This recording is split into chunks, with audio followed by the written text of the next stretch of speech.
आज Doubtnut app download करें। Doubtnut पर अपने सभी गणित, रसायन विज्ञान, भौतिक विज्ञान और जीव विज्ञान के डाउट्स का करो सफाया। बस प्रश्न की फोटो खींचो, एक ही प्रश्न को क्रॉप करो और तुरंत वीडियो सोल्यूशन पाओ। अभी डाउनलोड करें। प्रश्न है, देह गुहा के आधार पर वर्गीकृत संघों के नाम लिखिए। कूट गुहा एवं अगुही में कोई दो अंतर लिखिए।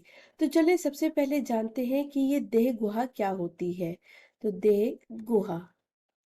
देह गुहा जिसको सीलोम कहा जाता है, सीलोम। तो यहाँ पर जंतुओं में एक गुहा पाई जाती है। गुहा कहाँ? यहाँ पर जंतुओं में जो शरीर की दीवारें होती हैं, शरीर की दीवारें और पाचन तंत्र के बीच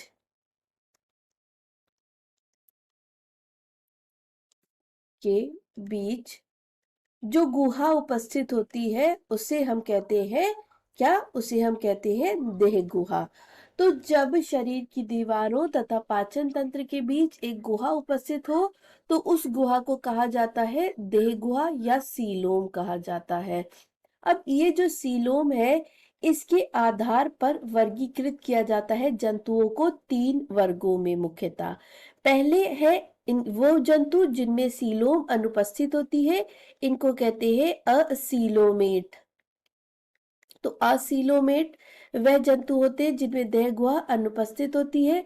फिर होते हैं सीडोसीलोमेट, सीडोसीलोमेट और फिर होते हैं सीलोमेट। तो इस प्रकार से जंतुओं को तीन वर्गों में विभाजित किया जाता है इनकी देह गुहा के आधार पर। असीलोमेट क्या होते हैं? वह जंतु जिनमें सीलोम या देह गुहा नहीं होती, सीलोम यहाँ पर अनुपस्थित होती है। तो वह जंतु जिनमें सीलोम अनुपस्थित होगी उसे क्या कहते हैं? उसे हम कहते हैं असीलोमेट जंतु। और इस प्रकार के जंतु पाए जाते हैं पोरीफेरा संघ में। तो पोरीफेरा के जंतुओं में सीलोम नहीं होती, ये जंतु होते हैं सीलेंट्रेटा में। और ये जंतु होते हैं प्लैटी हेलमिंथीज में। तो पोरीफेरा, सीलेंट्रेटा और प्लैटी हेलमिंथीज के जो जंतु होते हैं उन्हें हम कहते हैं असीलोमेट। इनमें देह गुहा नहीं उपस्थित होती। सीडोसीलोमेट कौन से जंतु होते हैं? वह जंतु जिनमें सीलोम उपस्थित होती है। तो सीलोम है या सीलोम उपस्थित है, पर जो सीलोम है वो खाली नहीं है। सीलोम के अंदर आपको कुछ संयोजी ऊतक भरे मिलेंगे। तो सीलोम के अंदर संयोजी ऊतक होंगे, संयोजी ऊतक होंगे। और इसके साथ साथ जो सीलोम होगी उस पर मीजोडर्म की परत नहीं होगी। तो जब सीलोम पर मीजोडर्म की परत ना हो तो उस सीलोम को हम कहते हैं क्या? सीडोसीलोम। तो मीजोडर्म नहीं होगी, मीजोडर्म की परत उपस्थित नहीं होगी जब सीलोम पे, तो उसे भी सीडोसीलोम ही कहेंगे। और यहाँ पर मीजोडर्म की परत नहीं होती। मीजोडर्म जो होता है वो छोटे छोटे पैच के रूप में पाया जाता है। कहाँ पाया जाएगा सीडोसीलोम? तो सीडोसीलोम पाया जाता है एस्के हेलमिंथीज संघ में। एस्के हेलमिंथीज जैसे कि एस्कैरिस, एस्कैरिस में आप क्या देखेंगे कि वहां पर सीलोम उपस्थित तो है, पर सीलोम के अंदर संयोजी ऊतक भरे हुए हैं पहला, और सीलोम के अंदर मीजोडर्म नहीं है या मीजोडर्म के पैच है। तो उसे हम कहेंगे सीडोसीलोम, जो कि एस्के हेलमिंथीज संघ के जंतुओं में पाई जाती है। तीसरा है सीलोमेट।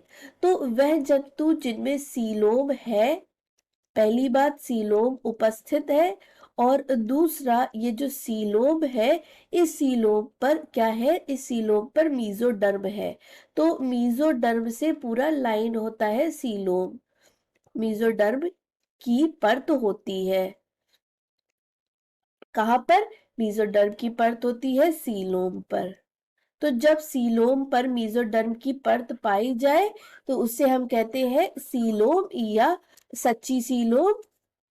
और इस प्रकार की सीलोम पाई जाती है बहुत सारे जंतुओं, जैसे कि पाई जाएगी ये कहाँ पर?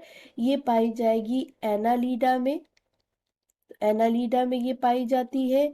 ये पाई जाती है आर्थ्रोपोडा में, जहाँ पर क्या होता है कि इस सीलोम के अंदर ही रुधिर भरा होता है, रक्त भरा होता है। मोलस्का में भी ये सीलोम पाई जाती है, पर ये सीलोम छोटी होती है, रिड्यूस्ड होती है, तो मोलस्का में भी पाई जाएगी। इकाइनोडर्मेटा में भी पाई जाएगी। इकाइनोडर्मेटा में ये जो सीलोम होती है, इसके अंदर जल संचरित होता है, तो इकाइनोडर्मेटा में जल के संचरण या जल के संवहन का कार्य करती है। और कॉर्डेटा में भी ये सीलोम पाई जाती है। तो इस प्रकार से हमारे जितने भी आधुनिक संघ है एनिमेलिया के, उन सब में सीलोम पाई जा रही है। तो यहाँ पर असीलोमेट और सीडोसीलोमेट के बीच अंतर भी हमें मिल गए। यहाँ पर सीलोम अनुपस्थित होती है, यहाँ पर सीलोम उपस्थित होती है। असीलोमेट में हम देखेंगे कि सीलोम क्योंकि अनुपस्थित है, तो वहाँ पर मीजोडर्म भी क्यों होगी, और मीजोडर्म नहीं होगी, यहाँ पर संयोजी ऊतक भी नहीं होंगे। तो ये हो गए इन दोनों के बीच अंतर भी। असीलोमेट पोरीफेरा सिलेंट्रेटा और प्लैटिहेल्मिन्थीज में पाई जाती है, जबकि जो सीडोसीलोम है वो एस्केल्मेंथीज में पाई जाती है। तो इस प्रकार से हमें इनके बीच के अंतर भी यहाँ पर स्पष्ट हो गए।